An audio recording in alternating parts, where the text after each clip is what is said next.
नमस्कार, मानदेश भूषणमध्ये सर्वांचे स्वागत। आपण आज दहिवडी येथील श्री सिद्धनाथाच्या मंदिरात आलेलो आहे।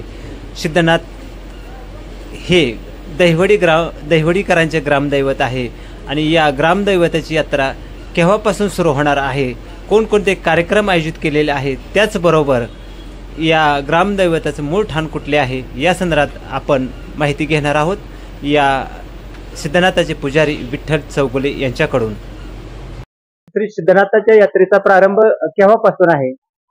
या सिद्धनाथ यात्रेचा प्रारंभ येत्या 27 तारीख रविवार आहे।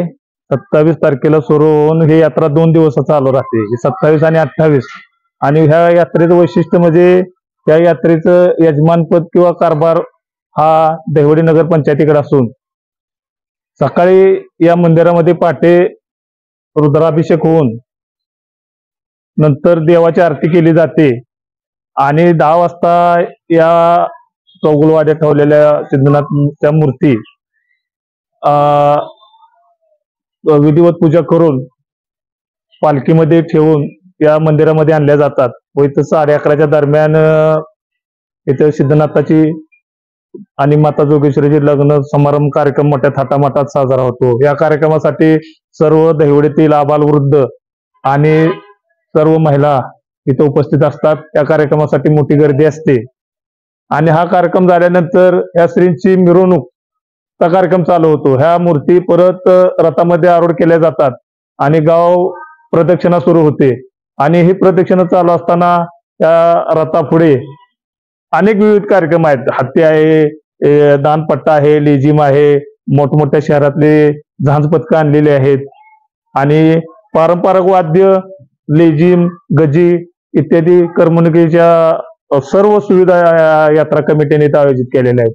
आणि हा कार्यक्रम करत करत आल्यानंतर जागरण किंवा संध्याकाळी ऑर्केस्ट्रा असा कार्यक्रम आहे आणि हा कार्यक्रम झाल्यानंतर दुसऱ्या दिवशी दिवसभर भेदिक किंवा जागरण पार्टी याचा कार्यक्रम असून 4 वाजता दहिवडीतील एक मोठं नामांकित कुस्त्यांचं मैदान इथं होत असते। 1 रुपयापासून 1.5 लाखापर्यंतच्या मोठ्या कुस्ती इथं आयोजित केलेल्या आहेत। हे मैदान थोड्याच दिवसात या कुस्तीचा मैदानाचं नाव लौकिक या तालुक्यामध्ये वाढलेलं आहे आणि मैदान झाल्यानंतर संध्याकाळी मोठा ऑर्केस्ट्राचा कार्यक्रम ठेवलेला आहे आणि त्याचबरोबर इथं सर्व भक्तांना त्या नाथाची खीर, हे दैवताचं वैशिष्ट्य आहे की त्या नाथाच्या खिरीचा प्रसाद लोक मोठ्या भक्तिभावाने प्राशन केले जातं।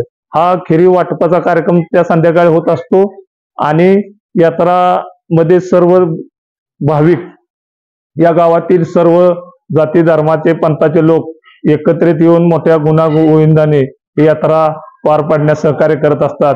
आपला जो रथ निघतो साधारण 11:30-12च्या दरम्यान रथ आपल्या मंदिरापासून, पण रथाचा मार्ग कसा आहे?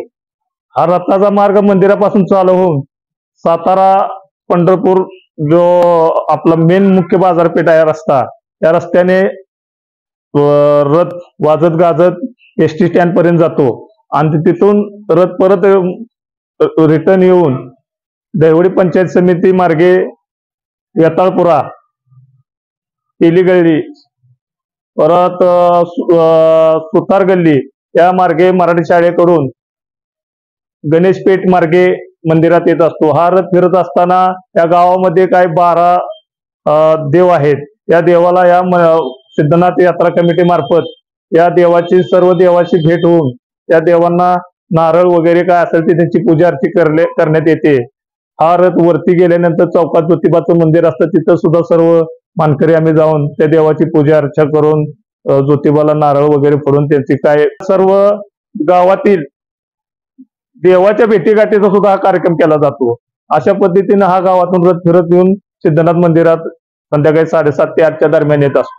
नानांच्या घरात आपल्याला या मूर्ती पाहावयास मिळत आहेत, काय कारण आहे हे त्या पाठीमागचं आपण जाणून घेऊया। ह्या मूर्ती सिद्धनाथ आणि माता जोगेश्वरी यांच्या असून ह्या मूर्ती ज्या दिवशी सिद्धनाथाचे रथोत्सव असतो त्या रथोत्सवामध्ये ह्या मूर्ती रथामध्ये आरूढ केल्या जातात। त्या मूर्तीची कायम 1 वर्षभर इथं पूजा केली जाते। ज्या दिवशी रथोत्सव असतो त्या दिवशी या मूर्ती विधिवत पूजा केली जाते व ही पालखी जी आहे आत्ता बाहेर आपल्या इथं, ती पालखी मानगंगेच्या तीरावरती घेऊन जाऊन जे पालखीचे मानकरी आहेत दळवे आणि कटपाळे ते तिथं धुवून आणतात आणि ती पालखी परत रिटर्न आमच्या वाड्यात येते आणि वाड्यात आल्यानंतर ह्या मूर्तीची विधिवत पूजा केली जाते आणि त्या पालखी सजावट करून त्या मूर्ती त्या पालखीमध्ये ठेवून ह्या वाड्यातून वाजत गाजत सिद्धनाथ मंदिरामध्ये प्रवेश करतात आणि प्रवेश केल्यानंतर या मूर्तींचा तिथं विधिवत पूजा करून सिद्धनाथ मंदिरामध्ये विवाह सोहळा मोठ्या भक्तिभावानं संपन्न होत असतो आणि हा सोहळा संपन्न झाल्यानंतर त्या मूर्ती आणि पालखी ही सिद्धनाथ मंदिराभोवती प्रदक्षिणा करून रथामध्ये या मूर्ती स्थानापन्न केल्या जातात आणि हा रथ मिरवणूक सकाळी सुरू होऊन संध्याकाळी हा रथ संपूर्ण गाव भेट करून संध्याकाळी मंदिराच्या जवळ येत असतो आणि ह्या मूर्ती तिथं आल्यानंतर रथ आणि ह्या मूर्ती 5 दिवस मंदिराच्या आवारातच असतात. ज्या दिवशी आपल्या सिद्धनाथ यात्रेची पाकळणी असते त्या दिवशी या यात्रेचा समारोप व हिशेब वगैरे केला जातो. विधिवत पूजा करून ह्या मूर्ती परत वाजत गाजत परत चौगुलेवाड्यात येतात आणि त्या मूर्तींची ह्या घरामध्ये वर्षभर पूजा अर्चा चालू असते. नाना, आता थेट आपण आता मंदिरात आलेलो आहे आणि भाविकांना आपल्याला सिद्धनाथचं दर्शन होत आहे आणि आपल्याला पाहावयास मिळत आहे त्या वेगवेगळ्या प्रकारच्या मूर्ती आहेत. ह्या वेगवेगळ्या मूर्ती आहेत त्या कशाच्या आहेत? ह्या वेगवेगळ्या मूर्ती नसून ह्या मूर्ती एकच आहेत. पहिल्या लोकांनी जुन्या जमान्यातील लोकांनी जे मंदिर बांधलं त्या दरम्यान ह्या दगडी मूर्ती होत्या.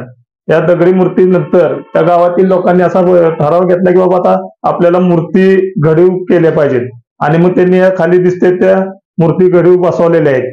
त्यानंतर परत या देवाच्या परत मॉडिफिकेशन केलेलं आहे. मुखोटे वगैरे जुन्या मूर्ती आहेत त्याला बसवलेल्या आहेत. त्याचबरोबर हे मुख्य ठाण ह्या देवस्थानचे सिद्धनाथचे हे खरसुंडी आहे. खरसुंडी हा सर्व महाराष्ट्राचा कुलस्वामी आहे नाथ भक्तांचा आणि त्या खरसुंडीची यात्रा उद्या आहे आणि आपली त्यांची यात्रा उद्या आहे म्हणजे आपली सासनकाठी उद्या आता वाजत गाजत गावात येऊन सिद्धनाथ मंदिराजवळ तिला ठेवली जाते आणि ज्या दिवशी तिथले पाकळणी असते त्या दिवशी आपला रथ उत्सव असतो. असा एक गणित ह्या गावकऱ्यांनी घालून घेतलेला आहे पिढी जात आणि मग ह्या पद्धतीनं आपण त्या खरसुंडीच्या यात्रेला फॉलो करून ही यात्रा साजरी केली जाते.